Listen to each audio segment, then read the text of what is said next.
CAPEX, OPEX, on entend ces mots partout, n'est-ce pas? Mais qu'est-ce que ça veut dire vraiment? Aujourd'hui, on va décortiquer ça ensemble parce que c'est la base pour comprendre n'importe quel grand projet.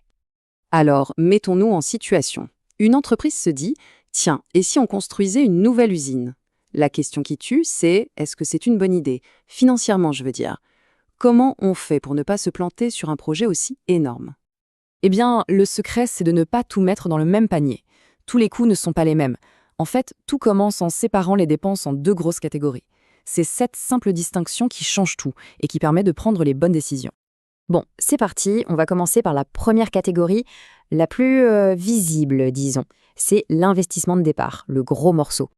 Alors ça, officiellement, ça s'appelle la dépense d'investissement, ou pour faire plus court et plus simple, le CAPEX. En gros, c'est tout l'argent qu'on met sur la table au début pour acheter ou moderniser des choses concrètes, des actifs physiques qui vont durer.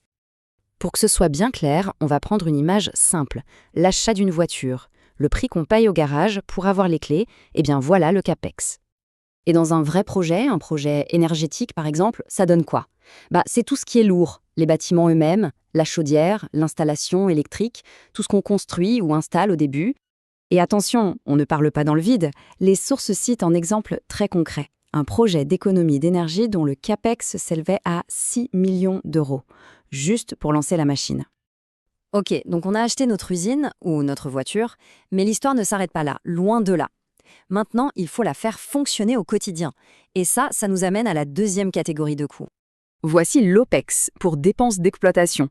L'OPEX, c'est tout simplement le coût de la vie du projet. Toutes ces dépenses régulières, indispensables pour que ça tourne jour après jour. Reprenons notre voiture. Le CAPEX, c'était le prix d'achat.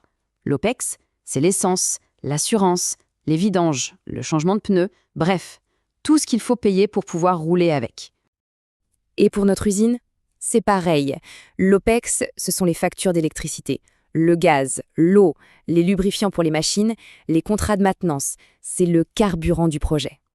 Donc, si on résume, CAPEX, l'investissement de départ, OPEX, les dépenses pour faire tourner la boutique. La question maintenant, c'est pourquoi est-ce si important de faire cette différence? Voilà, ce tableau met bien les choses au clair. Le CAPEX, c'est un investissement ponctuel, une grosse dépense pour acheter un bien qui va durer. L'OPEX, au contraire, ce sont les dépenses récurrentes, celles du quotidien, pour utiliser ce bien. Acheter l'usine, c'est le CAPEX. Payer sa facture d'électricité, c'est l'OPEX. C'est aussi simple que ça. Mais alors, à part pour faire joli dans les bilans comptables, à quoi ça sert concrètement de séparer ces deux-là?